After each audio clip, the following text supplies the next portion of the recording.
गोपिका जीवनस्मरणं गोविन्द गोविन्द सद्गुरु विठ्ठलदास महाराज की ஜெய்.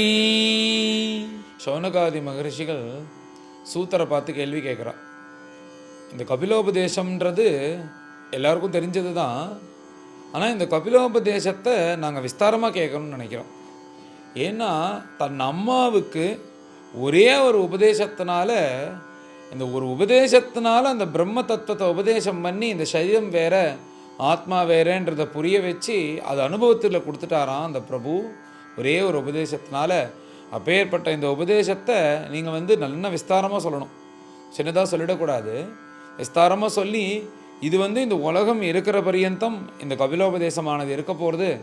பின்னாடி உலகத்தில் பிறக்கிறவா அத்தனை பேரும் இந்த உபதேசத்தை கேட்டு எப்படி தேவகூதி பகவானுடைய சரணாரவிந்தத்தை அடைந்தாலோ அந்த மாதிரி ஜனங்களும் அடையணுன்றதுக்காக நீங்கள் இந்த கபிலோபதேசத்தை, இந்த கபில தேவகூதி சம்வாதத்தை விஸ்தாரமாக சொல்லணும்னு சௌனகாதி மகரிஷிகள் இந்த அத்தியாய ஆரம்பத்தில் சூத்தரை பார்த்து பிரார்த்தனை பண்ணுறா.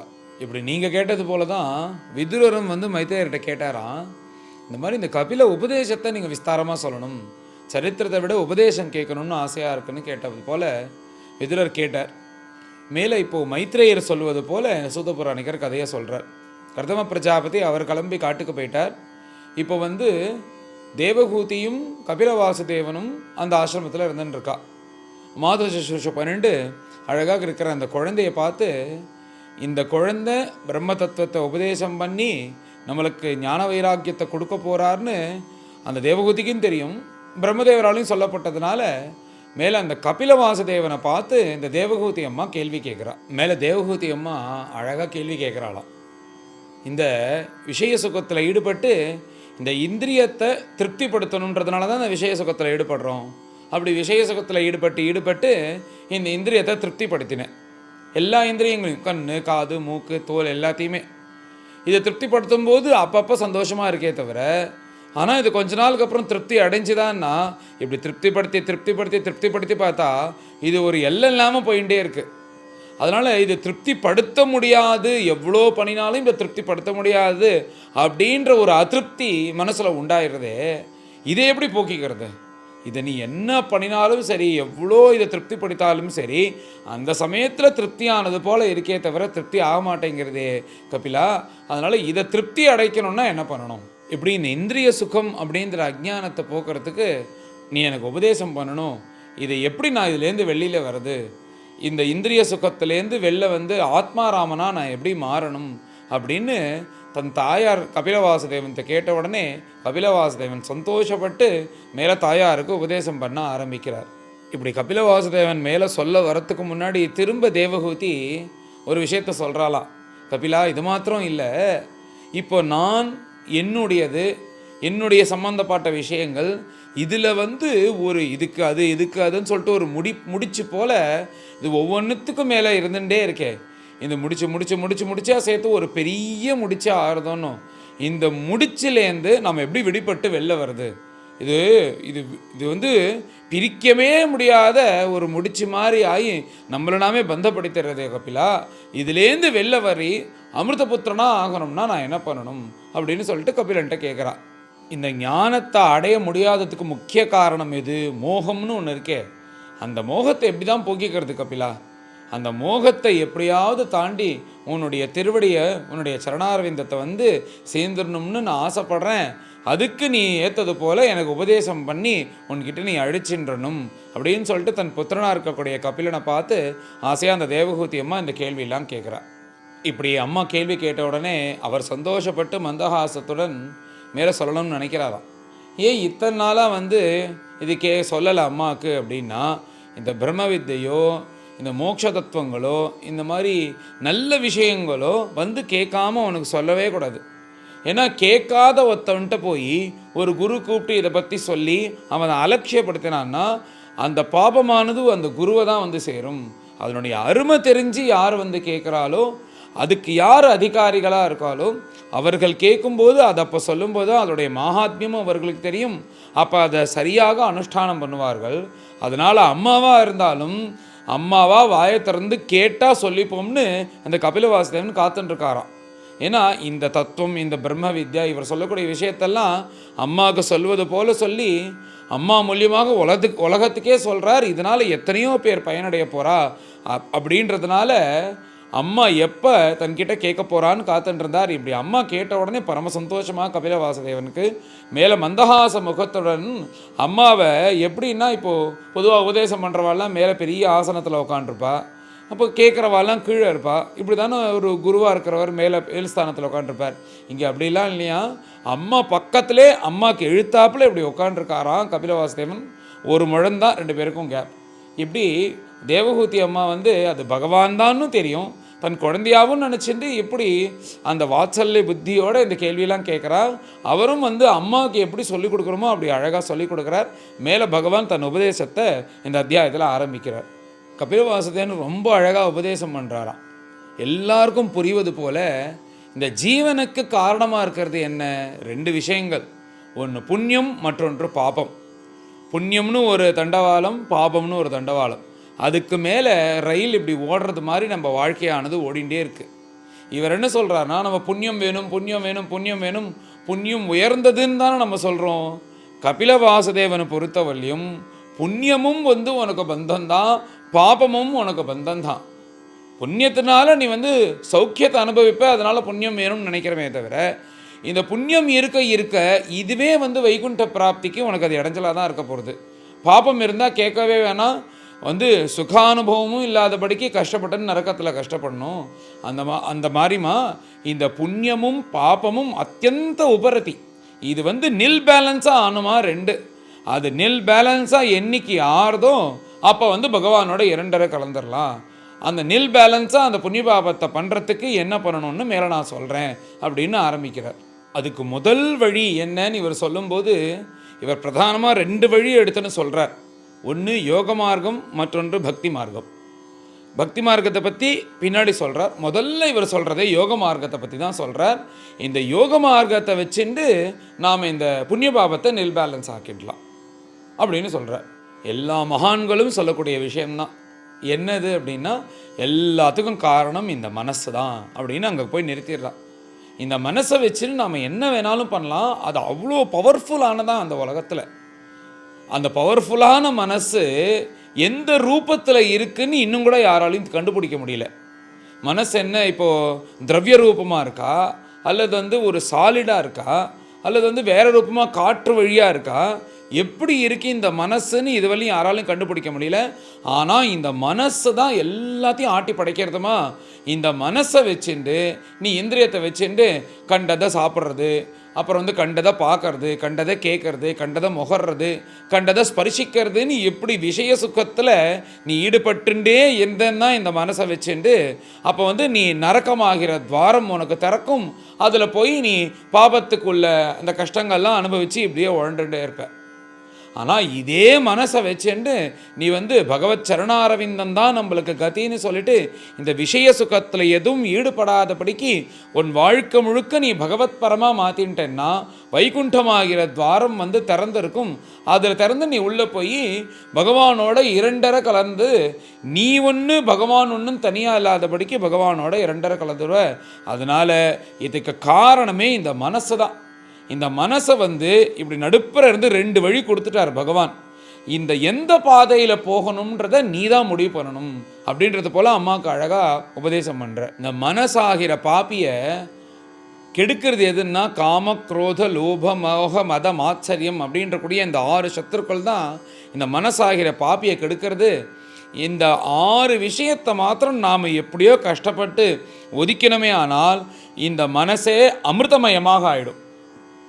அமிர்தமயமான அந்த மனசை பகவத் சரணாரவிந்தத்தில் வச்சுட்டோன்னா அப்புறம் நம்மளை பற்றி நம்ம கவலைப்பட வேண்டாமா. இதுக்கு முக்கியமாக எது சொல்லியிருக்கு அப்படின்னா பக்தி மார்க்கத்தை சொல்லியிருக்கு அப்படின்னு இந்த இடத்துல யோகத்தையும் பக்தியும் சேர்த்து தான் வர்ணிக்கிறார். இப்போ அப்பேற்பட்ட பக்தி மார்க்கத்தை மாத்திரம் நீ எடுத்துட்டேன்னா இந்த மனசை இந்த சோப்பு போட்டு உடம்பு தேய்ச்சா அப்படியே அழுக்கு போகுமோ அப்படி மனசு இருக்கிற அழுக்க இந்த பக்தி மார்க்கத்தினால போக்கிட முடியும் அப்படின்ற. உடனே அந்த கபில வாசுதேவனை பார்த்து மேலே தேவகூதி அம்மா பேசுகிறாளாம், கபிலா நீ மோட்சத்வாரம்னு சொல்கிற, அப்புறம் வந்து யோக மார்க்கம்னு சொல்கிற, இந்த பக்தி மார்க்கம்னு சொல்கிற, இந்த பக்தி மார்க்கம்னு ஒரு மார்க்கத்தை கடைசியாக சொன்னியே, இப்பேற்பட்ட பக்தி மார்க்கத்தை எனக்கு எங்கே போனால் கிடைக்கும்? யார் சொல்லி தருவா? நான் எங்கே போய் கற்றுக்கிறது அப்படின்னு கேட்ட உடனே பகவான் என்ன சொல்கிறாருன்னா, அம்மா நீ சொல்கிறது தான் சரி, இந்த பக்தி மார்க்கம் வந்து எங்கே போய் தெரிஞ்சுக்கணும்னு சொல்கிறியே அப்படி தான் அதை தெரிஞ்சுக்கணும். நான் கூட நினச்சேன்னா இந்த பக்தி மார்க்கத்தை, இந்த பக்தியை உனக்கு கொடுக்க முடியாதுமா, இந்த பக்தி மாத்திரம் மகான்கள் நினச்சாதான் உனக்கு கொடுக்க முடியும் அப்படின்னு சொல்லிட்டு மகான்களுடைய பெருமையை பகவான் சொல்ல ஆரம்பிக்கிறார். நீ மேலே என்ன பண்ணணும்னா, இந்த மகான்கள் எங்கே இருக்காலும் அவங்க நோக்கி ஓடணுமா. மகதனு கமலபியான்னு மகான்கள் நோக்கி ஓடணும், அவர்கள் எப்படி இருக்காலோ பார்க்கணும், அவருடைய நடத்தையை பார்க்கணும், அவருடைய சாரித்திரம், அவருடைய ஜீவிதமே எப்படி இருக்குன்னு பார்த்துண்டு அந்த மாதிரி நீ உன்னை மாற்றிண்டு அவர்கள் சொல்லக்கூடிய விஷயத்தை எல்லாம் நீ வந்து சரியாக பண்ணிட்டு வந்தேன்னா, அந்த மகான்களை ஆசிரியிச்சேன்னா இந்த பக்தியானது எப்படி உன்கிட்ட வருதுன்னே தெரியாது. அப்படி வந்து பரிபூர்ணமாக வந்து உங்ககிட்ட பக்தி மாதாவது அனுகிரகம் பண்ணி உங்ககிட்ட வந்துடுவா அப்படின்னு சொல்லிட்டு கபிலவாசுதேவன் தேவகூதி அம்மா கிட்ட சொல்கிறார். உடனே மேலே தேவகூதி அம்மா கபிலவாசுதேவனை பார்த்து கேட்குறாளாம், அப்பா நீ மகான்கள் மகான்கள்னு சொல்கிற, எனக்கு உங்கள் அப்பாவை தான் தெரியும், உங்கள் அப்பாவை தவிர வேறு யாரும் நான் பார்த்ததில்ல, உங்கள் அப்பாவே பரம மகான் பரம பிரம்மரிஷின்னு எனக்கு தெரியும், ஆனால் இப்போ அவர் இல்லை. எனக்கு என்னென்னா இந்த மகான்கள் மகான்கள்னு நீ இப்போ சொல்கிறியே, நீ கேட்கக்கூடிய உபதேசம் உலகம் முழுக்க கேட்க போகிறது, ஆனால் எல்லோரும் தெரிஞ்சுக்கிட்டோம் உன் வாக்குனால மகான்கள் எப்படி இருப்பா அப்படின்னு இந்த மகான்களுடைய குணகணங்கள் அவர்களுடைய லட்சணத்தை நீ வாக்குனால சொல்லணும். அதை தெரிஞ்சுட்டு இப்படி இருக்கிறவா மகான்கள்னு நாங்கள் போய் அவெல்லாம் ஆசிரியப்போம் இல்லையா, அந்த மாதிரி இந்த மகான்கள் எப்படி இருப்பா அப்படின்ற அவர்களுடைய குணத்தை நீ வர்ணிக்கணும் கபிலா அப்படின்ன உடனே மேலே கபிலவாசுதேவர் இந்த மகான்களுடைய குணத்தை வர்ணிக்க ஆரம்பிக்கிறார். பொதுவாக எல்லா இடத்துலையும் கருணாசாகரா தீனதயாளோ அப்படின்னு பகவானை பற்றி மகான்கள் அவருடைய குணகணங்களை வர்ணிப்பா. ஆனால் இங்கே என்ன ஆச்சரியன்னா, சாட்சாத் வைகுண்டவாசியாக இருக்கக்கூடிய பிரபு கபிலவாசுதேவனாக அவதாரம் பண்ணி பரம ஆனந்தத்துடன் தன்னுடைய நிஜ பக்தாலாக இருக்கக்கூடிய மகான்கள் எப்படிப்பான்னு தன் வாக்குனால வர்ணிக்கிறார். நிறைய குணங்கள் சொல்கிறார் மகான்கள்லாம் எப்படிப்பான்னு. முதல்ல எடுத்துட்டதே திதிக்ஷவகான்னு பொறுமையை தான் சொல்கிறார். மகான்கள் ரொம்ப பறக்க மாட்டார்கள், எல்லாத்துக்கும் பொறுமையாக இருப்பாளாம் திதிக்ஷவகா. இப்படி இருந்துட்டு அடுத்தது என்னென்னா காருணிக்காக, எல்லாரிடத்துலையும் வந்து அலாதியான ஒரு கருணை, யாரை பார்த்தாலும் கருணை, இவன் வேண்டியவன் வேண்டாதவன், இவனுக்கு பண்ணினா நம்மளுக்கு அது வரும் இது வரும்னு இல்லாதபடிக்கு யாரை பார்த்தாலும் கருணையை பொழியக்கூடியவர்கள். அடுத்தது சுகிருத சர்வதேகினாம், சுகிருத்துன்னா எந்த பிரதிபலனும் எதிர்பார்க்காம அந்த ஒரு ஜீவனுக்கு அவர் உபயோகப்படுறது, அந்த ஜீவனுக்கு சகாயப்படுறதுக்கு சுகிருத்துகள்னு பேர்.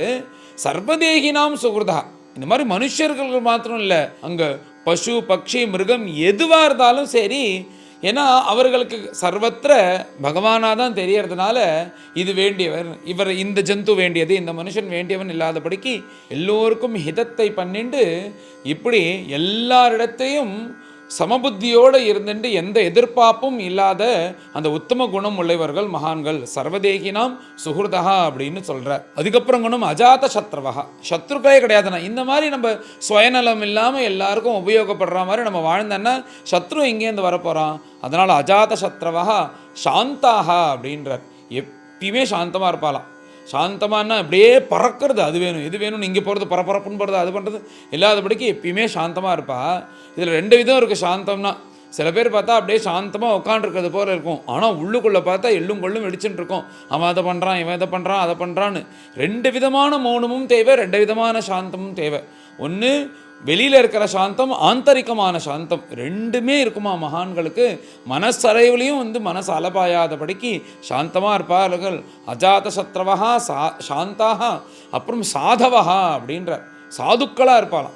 பொதுவாக சாதுன்னா நம்ம உலகத்தில் பார்க்கும்போது சார் அவர் ரொம்ப சாது சார் அப்படின்னா நம்ம என்ன சொல்லுவோம், கொஞ்சம் அசடாக இருப்பார், விஷயம் தெரியாதவர் சாது, அவரை நம்ம தான் பார்த்துக்கணும்னு இப்படி பேசுவோம். ஆனால் இங்கே சாதுக்கள்னால் என்ன அர்த்தம்னா சாஸ்திரோக்தமாக வாழறது. நான் பெரிய மகான், நான் எப்படி வேணா இருக்கலாம், நான் பண்ணுறதா சட்டம், நான் தான் வசிஷ்டர், நான் தான் வாமதேவர்னு இப்படி பண்ணாதபடிக்கு சாஸ்திரத்தில் எப்படி சொல்லியிருக்கோம், தான் எந்த நிலையில் இருந்தாலும் சாஸ்திர பிரகாரம் வாழ்ந்துன்னு வருவார்கள். சாதவகா சாதுபூஷணாக அப்படின்னு சொல்லிட்டு இப்படி வர்ணிக்கும்போது இந்த மகான்கள்லாம் ஏதோ பூஷணம்னா போயிட்டு, பூஷணம்னா நகைகள், இப்படி தன்னை இப்போ பொதுவாக உலகத்தில் என்ன பண்ணுவோம், நம்மளுக்கு வேணுங்கிற நகைகள் லௌகிகமான சாமக்கிரிகள் இவையெல்லாம் போட்டுட்டு நம்மள இன்னும் அழகுபடுத்திப்போம். ஆனால் இந்த மகான்கள் இந்த மாதிரி எந்த லௌகீக சாமக்கிரிகளும் அவர்களுக்கு தேவையில்லை.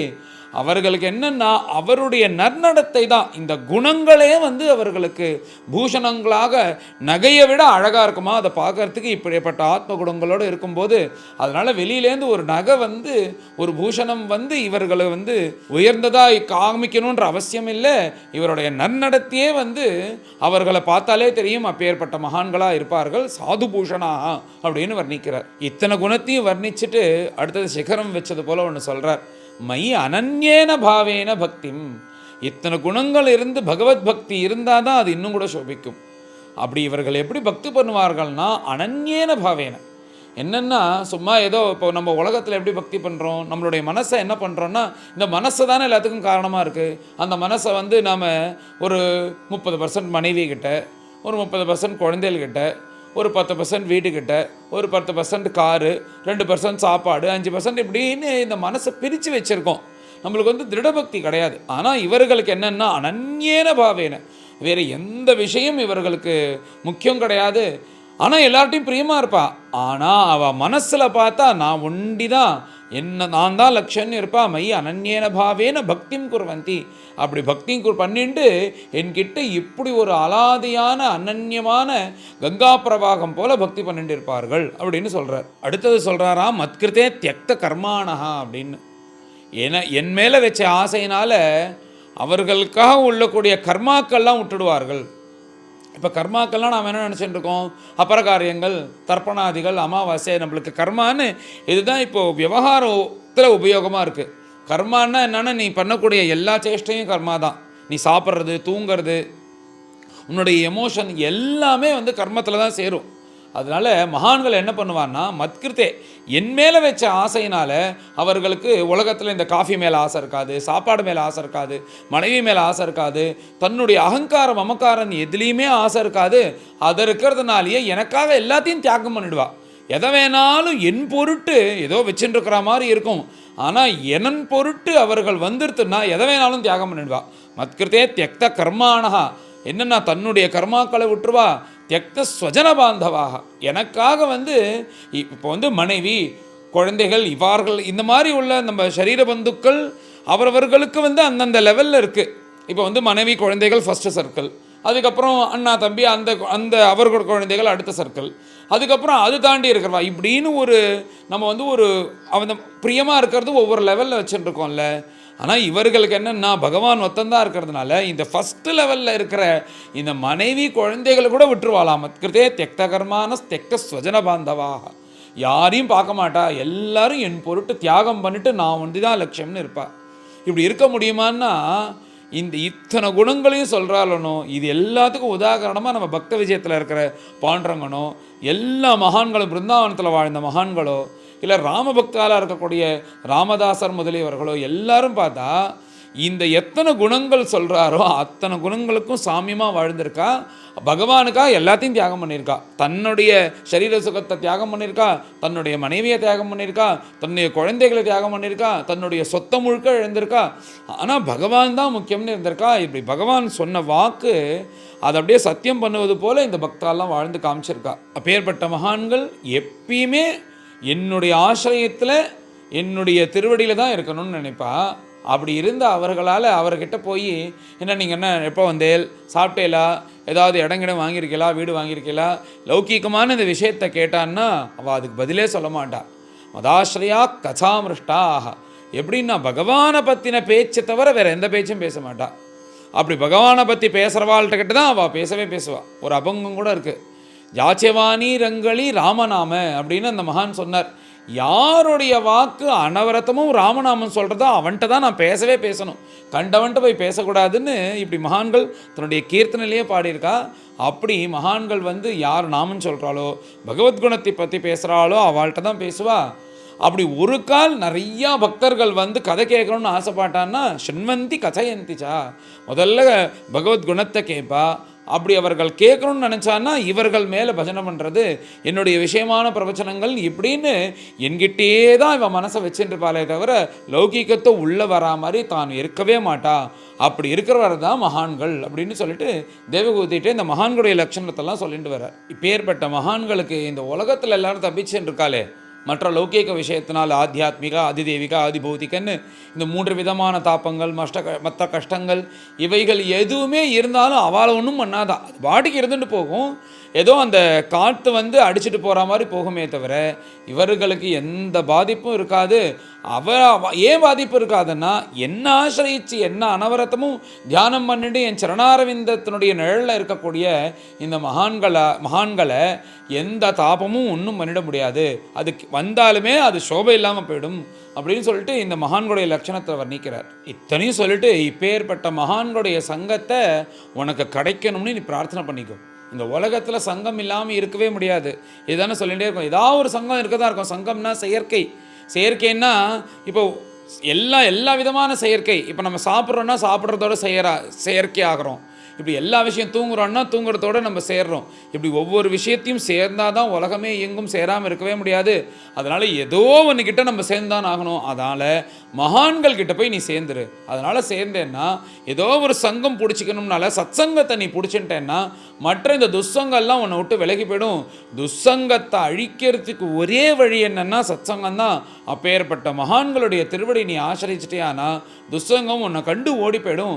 அப்பேற்பட்ட மகான்கள் எங்கே இருக்காலோ அவர்கள் இருக்கிற இடத்துக்கு நீ ஓடு. அவளுடைய சங்கத்தை வேணும்னு நீ பகவான்கிட்ட எப்பொழுதுமே அனவரதமும் பிரார்த்தனை பண்ணிகிட்டே இரு அப்படின்னு. மகான்களுடைய சங்கம் தான் ரொம்ப முக்கியம் அப்படின்னு சொல்லிட்டு அம்மாவுக்கு உபதேசம் பண்ணுறார் கபிலவாசுதேவன். இப்பேற்பட்ட மகான்கள் அனவரதமும் தியானம் பண்ணிண்டு எந்த மகான்கள் பரமஸ்ரத்தையோடைய என்னுடைய குணங்களாக இருக்கக்கூடிய பகவத்குணத்தை வாக்குனால நீ கேட்டேயானால் உன் காது வழியாக உள்ளே போய் உன் மனசில் இருக்கிற அத்தனை தாபங்களையும் அத்தனை பாபங்களையும் போக்கி உன் மனசை நிர்மலமாக ஆக்கிடுமா.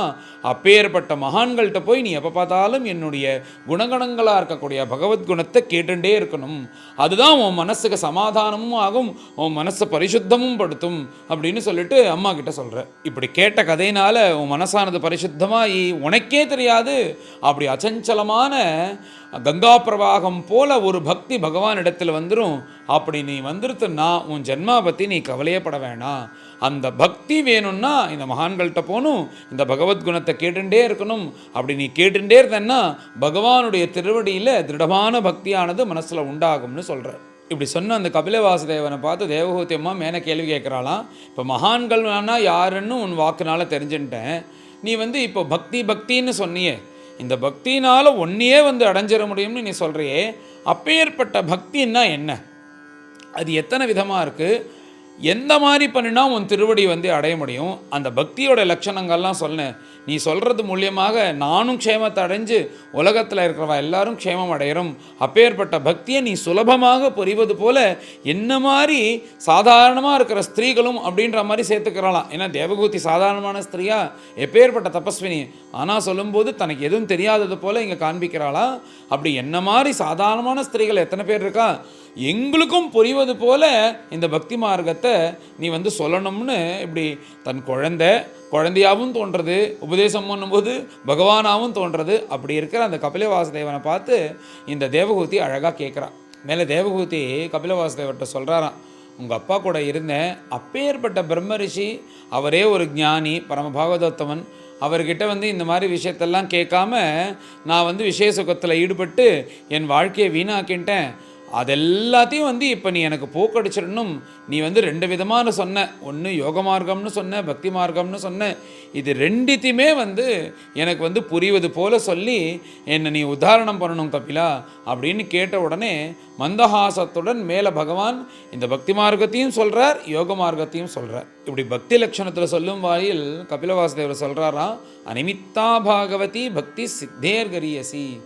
ஒருவன் மார்த்தம் பகவத் கிருப்பையினால அது வேணும்னு இது வேணும்னு ஆசை இல்லாதபடிக்கு பிரபோ நீதான் வேணும் அப்படின்ற பகவானுடைய திருவடியில் மாத்திரம் ஒருத்தனுக்கு ஆசை வந்துருத்துன்னா அதுதான் இந்த உலகத்திலே பெரிய விஷயம்.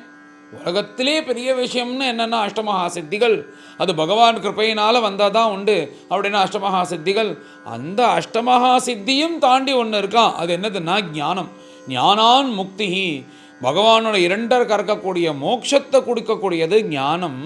இங்கே சொல்லும்போது என்ன சொல்கிறாருன்னா, இந்த பக்தியானது அந்த ஞானத்தை விட உயர்ந்தது. ஏன்னா அந்த ஞானத்தை இந்த பக்தி கொண்டு வந்து நம்மளுக்கு கொடுத்துருமா. ஞானம்னா என்னென்னா சர்வத்திர பிரம்ம தரிசனம், அதுக்கப்புறம் பகவானோட மோட்ச சாதனத்துக்கு வழியாக இருக்கக்கூடிய அந்த ஞானத்தை இந்த பக்தி சுலபமாக நம்மளுக்கு கொடுத்துருவா. அதனால் நீ என்ன பண்ணணும்னா அது வேணும் இது வேணும்னு ஆசை இல்லாதபடிக்கு பகவான் தான் வேணும்னு அப்பேற்பட்ட பிரபுவனுடைய நீ ஆசையை வச்சாலே போதும். உனக்கு அந்த ஞானம்ன்றது உன் கதவை தேடின்னு வந்துடும், கதவை தட்டினும் ஆற்றுக்கு வந்துடும்னு பகவான் பக்தியினுடைய உயர்வையும் லட்சணத்தையும் சொல்கிறார். இப்படி பக்தி லட்சணத்தெல்லாம் சொல்லிகிட்டே வரும்போது இந்த பக்தி எப்பேற்பட்ட உயர்ந்தவள்னு சொல்லிட்டு வரும்போது இந்த உலகத்திலேயே பெரிய விஷயம் எது? மோட்சம் வைகுண்டம்னு சொன்னோம்ல. ஒரு கால் பக்தி வந்து முழுக்க வந்துருத்துன்னா பகவானே வந்து கூப்பிட்றாராவா வைகுண்டத்துக்கு போகலாம் அப்படின்னா, எனக்கு வைகுண்டம்லாம் வேண்டாம், உன்னை பக்தியாக இங்கே அனுபவிச்சுட்டு இருக்கேன் பாரு, இதில் உள்ள ஆனந்தம் அந்த வைகுண்டத்தில் இருக்குமான்னு தெரியல, நான் வரமாட்டேன்னு மகான்கள் சொல்லுவா அப்படின்னு பகவான் சொல்கிறாராம். அதுக்கு உதாரணமாக துக்காராம் மகாராஜ் இருக்கார். பகவான் வைகுண்டத்திலே விமானத்தை எடுத்துன்னு வந்து துக்காராம் வான்னு கூப்பிட்டா, எனக்கு சத்சங்கம் தான் வேணும், அந்த சத்சங்கத்தில் உன்னை பக்தி பண்ணிட்டு நான் இங்கேயே இருக்கேன், எனக்கு வைகுண்டத்தில் நான் வந்து என்ன பண்ண போகிறேன் அப்படின்னு துக்காராம் வரலன்னு சொல்லும்போது பாண்டரங்கன்னு கெஞ்சி ஆயிடுச்சுன்னு போகிறாராம். ஆஞ்சநேய சுவாமி பார்த்து ராமர் கேட்குறாரு, என்ன ஆஞ்சநேயா நீ வரலையா அப்படின்னா, வைகுண்டத்தில் என்ன இருக்குது, உங்களை பார்த்துட்டே இருப்போம், எனக்கு அதெல்லாம் வேணாம், பக்தியாக உங்கள் பக்தாலாம் கதை சொல்லும்போது உங்களை நான் அனுபவிக்கிற இந்த ஆனந்தமானது வைகுண்டத்தில் கிடைக்குமான்னு தெரில, நான் வரலேன்ட்டார் ஆஞ்சநேய சுவாமி. அதே மாதிரி விருத்ராசுரன் ஒருத்தர் சரித்திரம் பின்னாடி வரப்போகிறது. அவன் பரமபக்தன். அவன் என்ன சொல்கிறான்னா, பகவான் மேலே பக்தி வச்சுன்னு ஒரு கால் பகவான் எனக்கு ஆசைப்பட்டு அபவர்க்கமாக இருக்கக்கூடிய பகவானுடைய இரண்டரை கலக்கக்கூடிய அந்த வைகுண்டத்தை கொடுத்தா கூட நான் எனக்கு அது வேண்டாம் பிரபோ, உன்னிடத்தில் அச்சஞ்சலமான பக்தி வேணும்னு இப்படி மகான்கள்லாம் இந்த பக்தி ஒன்று இருந்தாலே போதும், உலகத்திலே பெருசாக இருக்கக்கூடிய அந்த வைகுண்டத்தை கூட வேண்டான்னு சொல்லிடுவாமா அப்படின்ற. இப்போ ஏற்பட்ட பக்தி எவன் ஒரு ஜீவனுக்கு வருதோ அவன் மகானாக மாறிடுறான். அப்பேற்பட்ட அந்த நிலைமையில் இருக்கிறவர்கிட்ட போய் நீ வந்து சாப்பிட்டியா தூங்கினியா லௌகிகமான ஏதாவது விஷயத்தை கேட்டால் அவளுக்கு ஏதோ சூலத்தை வச்சு கொடுத்துற மாதிரி இருக்குமா உடம்புல. இவன் எதுக்கு தேவையில்லாமல் இந்த கேள்வியெல்லாம் கேட்குறான்?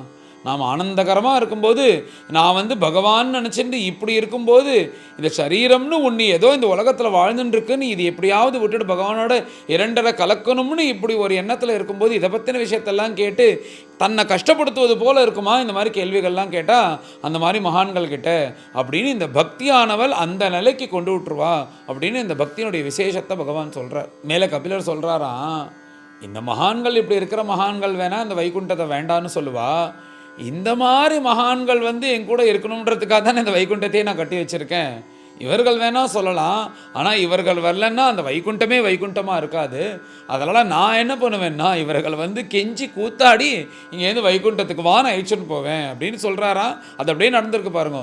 துக்காராம் மகாராஜ் தான் வரலேன்ட்டார், ஆனால் பகவானே வந்திருக்காரே அப்படின்றதுக்காக அவருக்கு மரியாதை கொடுக்கணுன்றதுக்காக அந்த வைகுண்டத்தில் விமானத்தில் ஏறிட்டு போகிறாராம். இப்போ ஏற்பட்ட உத்தம பக்தனை அவனை வந்து சரியான பாதையில் நடத்த வேண்டிய பொறுப்பு எனக்கு வந்துடும். அப்பேற்பட்ட உத்தம பக்தனுக்கு நண்பனாகவும் ஒரு குழந்தையாகவும் ஒரு சிஷ்யனாகவும் இருந்துண்டு அவனுக்கு நற்பழியை காமிச்சுண்டு இப்படி அவனை சரியான பாதையில் அழிச்சுன்னு போய் கடைசியாக எங்கிட்டே நான் அழிச்சுன்றுவேன் அப்படின்னு பகவான் அபயம் கொடுப்பது போல் சொல்கிறாராம். இந்த உலகத்தில் ஜனங்கள்லாம் அகங்காரம் மமகாரத்தோட நான் என்னுடைய மனைவி என்னுடைய விஷயங்கள் இது எல்லாத்தையும் காப்பாற்றணும்னு இப்படி இது முடிச்சா ஆகி எல்லோரும் கஷ்டப்படுறார்கள். ஆனால் இந்த பக்தி மாத்திரம் உள்ளே வந்துருத்துன்னா அவர்கள் இந்த மாதிரி இந்த உலகத்தையே ஆட்டி படைக்கக்கூடிய இந்த மாதிரி விஷயம் கூட இவர்களை ஒன்றும் பண்ணாது. அது என்னுடைய கிருப்பையினால். அதுக்கு காரணம் என்னென்னா பக்தி தான் காரணம் அப்படின்னு சொல்கிறார். எல்லாத்தையும் சொல்லிட்டு இந்த உலகத்தில் எல்லாத்துக்கும் மேலே எல்லோரும் பயப்படக்கூடிய விஷயம் என்னென்னா பயம்தான். எதை கண்டாலும் பயம். ஐயோ நாளைக்கு எதாவது ஆகிடுன்னா என்ன பண்ணுறது, அப்புறம் வந்து நாளைக்கு பணம் இல்லாமல் போனால் என்ன பண்ணுறது அப்படின்னு ஒரு பயம் இருக்குது பார்த்தீங்களா. இந்த பயம்தான் வந்து எல்லாரையும் பயமுத்துறது. அது ஒரு பெரிய விஷயமா இருக்குது. பகவான் சொல்கிறாரா, இந்த பயம்ன்றது மனுஷனுக்கு மாத்திரம் இல்லை, இது வந்து மேலே தேவர்கள் அதுக்கும் மேலே பிரம்மா பரியந்தம் இந்த பயம் இருக்கான். இன்னும் உபனிஷத்தில் சொல்லும்போது பீஷாஸ்மாத் வாதப்பவத்தே பீஷோதேதி சூரியான்னு நீ எழுந்திக்கிறியோ, நீ சாப்பிட்றியோ, நீ தூங்குறியோ, இல்லை நீ விளையாடுறியோ, நீ காலமாயிட்டியோ, ஆனால் சூரியோதயம் நிற்கிறதோ, சூரிய அஸ்தமனம் நிற்கிறதோ, காற்று வீசுறது நிற்கிறதோ, மழை பெய்யறது நிற்கிறதோ, அதனால் எல்லாம் அது காரியம் டான்னு நடக்கிறதுக்கு காரணம் என்னென்னா, எந்த காரியமும் அதுவாக நடக்காதுப்பா, மேலேந்து ஒருத்தன் பார்த்துட்டே வாட்ச் பண்ணிட்டே இருந்தால் தான் நடக்கும். இதுதானே உலகத்தில் நடக்கிறது. சும்மா அப்படியே அந்த கம்பெனியை விட்டுட்டுனா ஒழுங்காக நடக்குமோ? மேலேருந்து ஒருத்தன் பார்த்துட்டே தான் தானே சரியாக நடக்கும். அதே மாதிரி என்னுடைய ஆக்ஞையினாலையும் என் மேலே வச்சிருக்கிற பயத்தினாலேயும் தான் இந்த சூரியன் உதிக்கிறார், இந்த சந்திரன் அஸ்தமனார சந்திரன் உதிக்கிறார், வாயு வீசுறது, மழை பெய்யறது, வருணன் பெய்யறான், இந்த மாதிரி எல்லாமே என்னுடைய பயத்தில் தான் நடந்துட்டுருக்கு. இப்படி தேவர்கள் கூட இந்த பயத்தை கண்டு பயப்படுவா. ஆனால் என் திருவடி ஆசிரியிச்ச எந்த பக்தர்களுக்கும் எதை கண்டும் பயம் கிடையாது.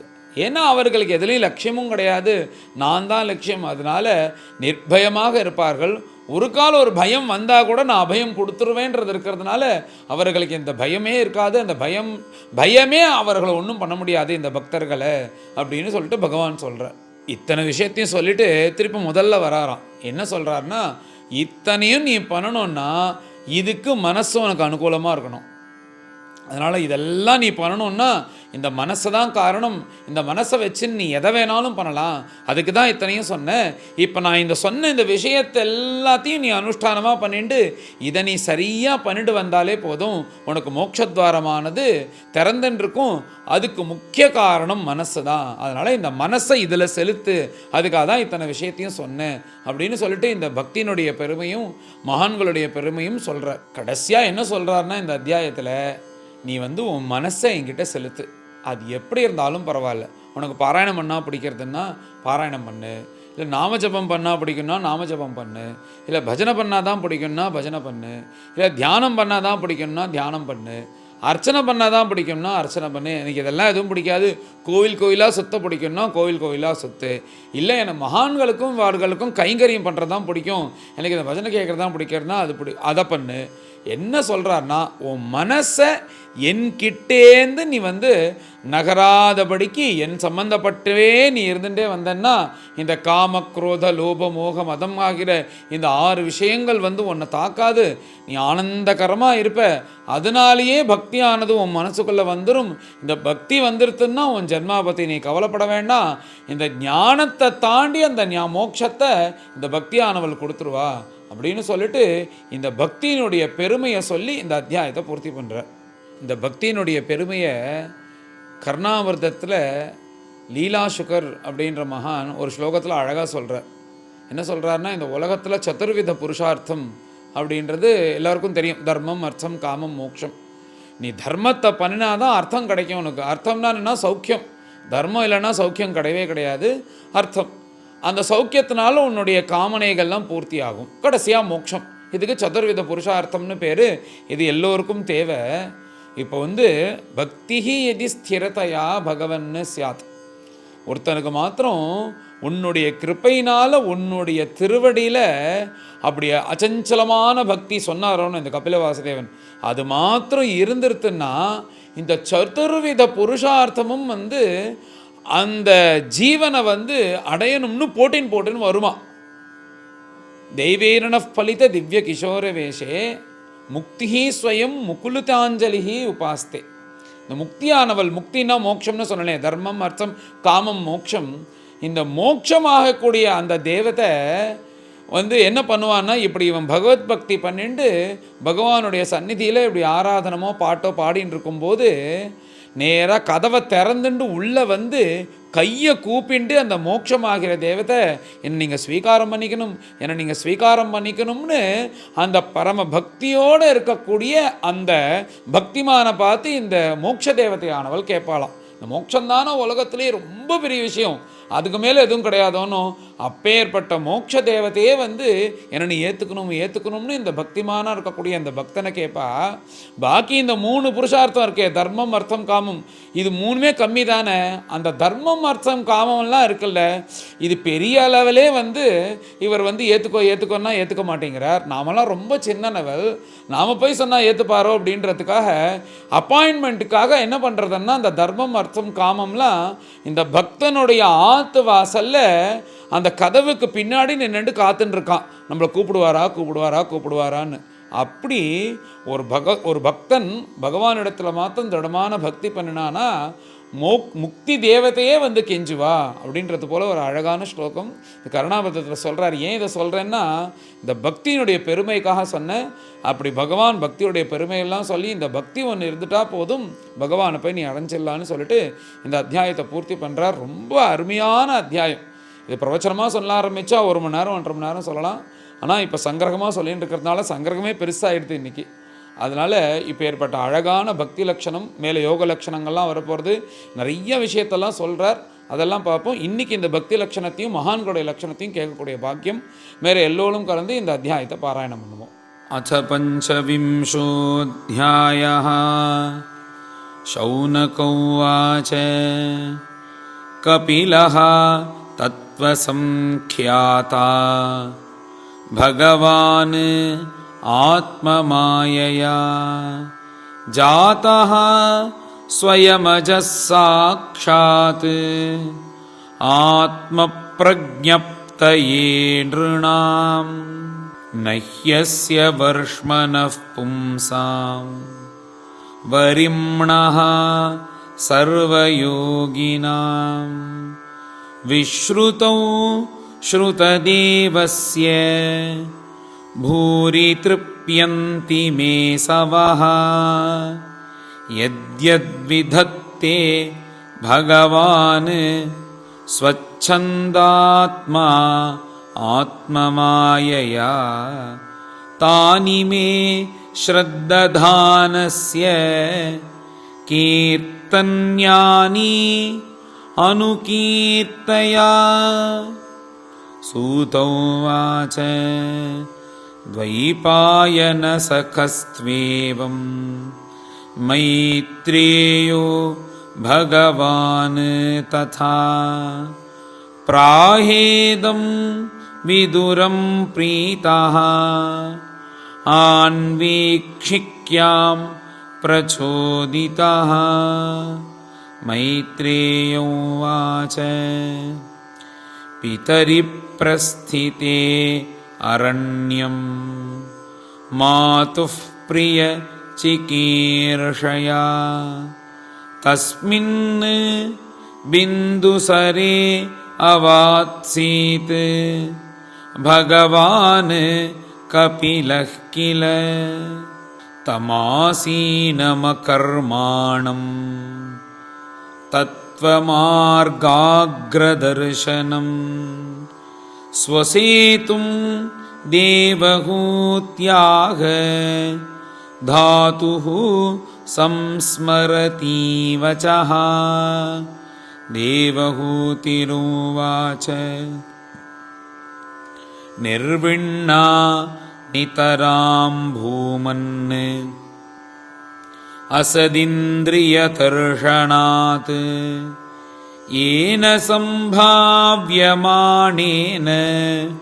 प्रपन्नान्धं तमः प्रभो तस्य त्वं तमसोऽन्धस्य दुष्पारस्य अद्यपारगम् सच्चक्षुः जन्मनामन्ते लब्धं मे त्वदनुग्रहात् य आद्यो भगवान् पुंसाम् ईश्वरो वै भवान् किल लोकस्य तमसान्धस्य चक्षुः सूर्य इवोदितः अच मे देव सम्मोहम् अपाक्रष्टुं त्वमर्हसि योऽवग्रहोऽहं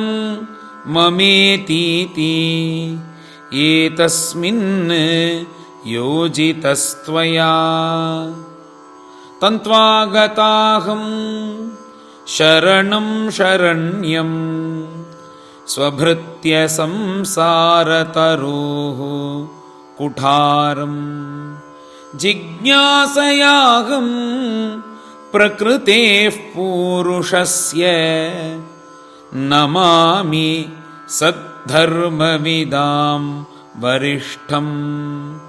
मैत्रेयोवाच इति स्वमातुः निरवद्यमीप्सितं निशम्य पुंसाम् अपवर्गवर्धनम्। दियाभिनन्द्य आत्मवतां सतां गतिः बभाषईषत् स्मितशोभिताननः। श्रीभगवानुवाच योग आध्यात्मिकः पुंसां मतो निःश्रेयसाय मे। अत्यन्तोपरतिर्यत्र दुःखस्य च सुखस्य च तमिमं ते प्रवक्ष्यामि यमवोचं पुराणगे। ऋषीणां श्रोतुकामानां योगं सर्वाङ्गनिपुणम्। चेतः खल्वस्य बन्धाय मुक्तये चात्मनो मतम्। गुणेषु सक्तं बन्धाय रतं वा पुंसि मुक्तये। अहं ममाभिमानोत्थैः कामलोभादिभिः मलैः वीतं यदा मनःशुद्धम् अदुःखम् असुखं समम्। तदा पुरुष आत्मानं केवलं प्रकृतेः परम्। निरन्तरं स्वयं ज्योतिः अणिमानम् अखण्डितम्। ज्ञानवैराग्ययुक्तेन भक्तियुक्तेन चात्मना परिपश्यति उदासीनं प्रकृतिं च हतोजसम्। न युज्यमानया भक्त्या भगवती अखिलात्मनि। सदृशोऽस्ति शिवः पन्था योगिनां ब्रह्मसिद्धये। प्रसङ्गम् अजरं पाशम् आत्मनः कवयो विदुः। स एव साधुषु कृतः मोक्षद्वारम् अपावृतम्। तितिक्षवः कारुणिकाः सुहृदः सर्वदेहिनाम् अजातशत्रवः शान्ताः साधवः साधुभूषणाः। मयि अनन्येन भावेन भक्तिं कुर्वन्ति ये दृढां। मत्कृते त्यक्तकर्माणः त्यक्तस्वजन बान्धवाः मदाश्रयाः कथामृष्टाः शृण्वन्ति कथयन्ति च तपन्ति विविधाः तापाः नैतान्मद्गतचेतसः। तयेते साधवः साध्वी सर्वसङ्गविवर्जिताः। सङ्गस्तेषु अथ ते प्रार्थ्यः सङ्गदोषहराहि ते। सतां प्रसङ्गात् मम वीर्यसंविदाः भवन्ति हृत्कर्णरसायनाः कथाः तज्जोषणात् आशु अपवर्गवर्त्मनि श्रद्धारतिः भक्तिरनुक्रमिष्यति भक्त्या पुमाञ्जात विराग ऐन्द्रियात् दृष्टश्रुतात् मद्रचनानुचिन्तया चित्तस्य यत्तः ग्रहणे योगयुक्तः यतिष्यते ऋजुभिः योगमार्गैः असेवयायं प्रकृतेर्गुणानां ज्ञानेन वैराग्य विजृम्भितेन योगेन मयि अर्पितया च भक्त्या मां प्रत्यगात्मानम् इहावरुन्धे देवहूतिरुवाच काचित्त्वयि उचिता भक्तिः कीदृशी मम गोचरा यया पदं ते निर्वाणम् अंजसान्वाश्रवा अहम् यो योगो भगवद्बाणः निर्वाणात्मन् त्वयोदितः कीदृशः कति चाङ्गानि यतस्तत्त्वावबोधनम् तदेतन्मे विजानीहि यथाहं मन्दधीर्हरे सुखं बुद्ध्येय दुर्बोधं योषा भवदनुग्रहात् मैत्रेयोवाच विदित्वार्थं कपिलो मातुरित्थं जातस्नेहो यत्र तन्वाभिजातः तत्त्वाम्नायं यत्प्रवदन्ति साङ्ख्यं प्रोवाच वै भक्तिवितानयोगम् भगवानुवाच देवानां गुणलिङ्गानाम् आनुश्रविककर्मणां सत्य एवैकमनसः वृत्तिः स्वाभाविकी तु या अनिमित्ता भागवती भक्तिः सिद्धेर्गरीयसी जरयत्याशु या कोशं निगीर्णम् अनलो यथा नैकात्मतां मे स्पृहयन्ति केचित् मत्पादसेवाभिरताः मदीहाः येऽन्योन्यतः भागवताः प्रसज्य सभाजयन्ते मम पौरुषाणि पश्यन्ति ते मे रुचिराण्यम्बसन्तः प्रसन्नवक्त्रारुणलोचनानि रूपाणि दिव्यानि वरप्रदानि साकं वाचं स्पृहणीयां वदन्ति तैर्दर्शनीय अवयवैः उदार विलासहासेक्षित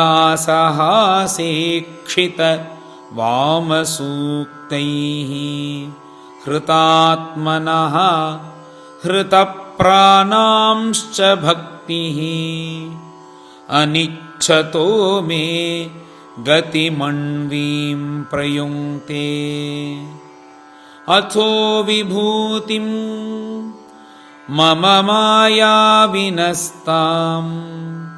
ऐश्वर्यम् अष्टाङ्गम् अनुप्रवृत्तम् श्रियं भागवतीं वा स्पृहयन्ति भद्राम् परस्य मेते अश्नुवते तु लोके न कर्हि चिन्मत्पराः शान्तरूपे नङ्क्ष्यन्ति नो मे अनिमिषो लेढिहेतिः येषामहं प्रिय आत्मा सुतश्च सखा गुरुः सुहृदः दैवमिष्टम् इमं लोकं तथैवामुम् आत्मानम् उभयायिनम् आत्मानम् अनुये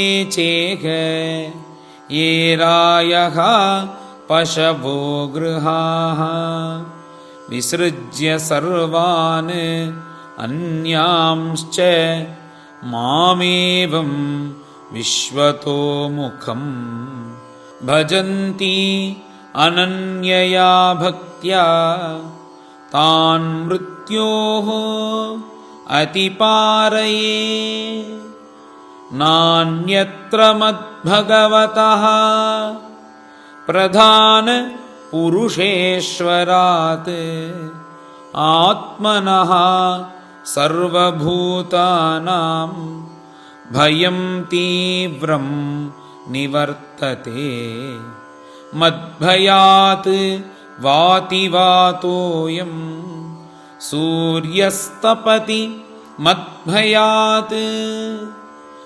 वर्षतीन्द्रो दहति अग्निः मृत्युश्चरति मद्भयात् ज्ञानवैराग्ययुक्तेन भक्तियोगेन योगिनः क्षेमाय पादमूलं मे प्रविशन्ति अकुतो भयम् एतावानेव लोकेऽस्मिन् पुंसां निःश्रेयसोदयः तीव्रेण भक्तियोगेन मनोमयी अर्पितं स्थिरम् श्रीहरये नमः। श्रीमद्भागवते महापुराणे पारमहंस्यां संहितायां तृतीयस्कन्धे पञ्चविंशोऽध्यायः। गोपिका जीवनस्मरणं गोविन्द गोविन्द। सद्गुरु विठ्ठलदास महाराज की जय।